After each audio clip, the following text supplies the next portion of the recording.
예수님께서 광야에서 40일 줄이신 이후에 이제 마귀에게 시험을 받죠. 첫 번째 시험은 배고픔 가운데 있는 예수님에게 저 돌들을 떡으로 바꾸어 먹으라 하는 게 첫 번째 시험이고, 두 번째 시험은 하나님을 한번 확인해 보라.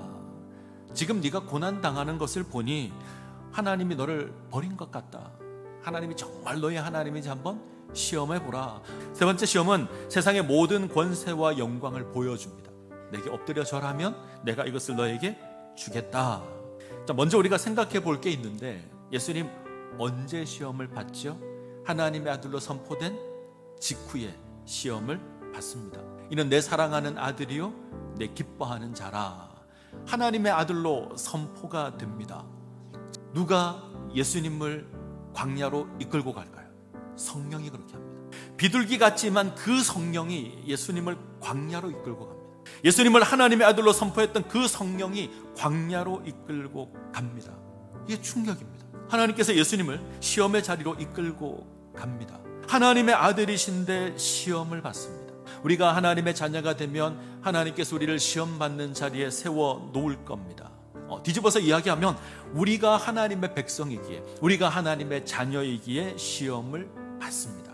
오늘 예수님께서 마귀에게 시험을 받는 것도 동일합니다. 자, 잘 보시면 하나님의 아들이기에 시험을 받습니다. 네가 만일 하나님의 아들이거든 명하여 이 돌들로 떡덩이가 되게 하라. 네가 만일 하나님의 아들이거든 성전 꼭대기에서 뛰어내려 봐라. 마귀는 반복해서 하나님의 아들 이 신분을 이야기를 합니다. 마귀의 목적이 무엇이죠?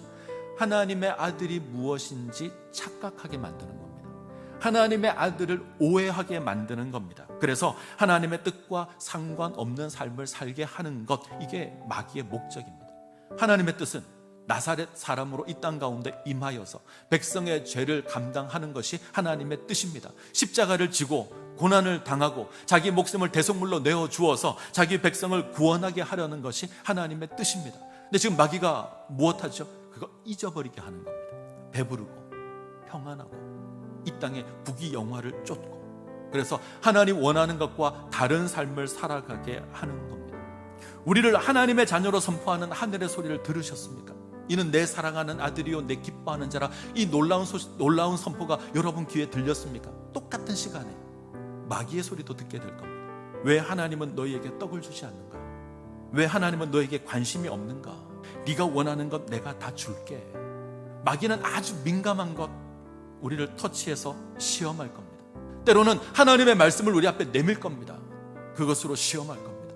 나의 마음을 즐겁게 할 것으로 우리를 시험할 겁니다. 이 시험에서 이기셔야 합니다. 예수님께서 시험을 이기시는데 어떻게 승리하시냐면 하나님의 말씀으로 승리하십니다. 하나님의 말씀이 우리의 답입니다. 하나님의 말씀이 우리가 하나님의 자녀로 온전하게 살아가도록 할 겁니다. 하나님의 말씀이 없다면 넘어지게 될 겁니다. 하나님의 말씀이 없다면 먹고 마시고 입을 것 염려하는 인생이 될 겁니다. 하나님의 말씀이 없다면 하나님 신뢰하지 않고 의심할 겁니다. 늘 의심과 두려움 가운데 살아갈 겁니다. 우리가 하나님의 말씀이 없다면 하나님 아닌 마귀를 섬길 겁니다. 우리는 하나님의 자녀로 살아갈 수 없습니다. 그래서 부탁을 드립니다. 하나님의 말씀을 사모하시기 바랍니다. 하나님 말씀에 귀 기울이시기 바랍니다. 말씀이 생명입니다.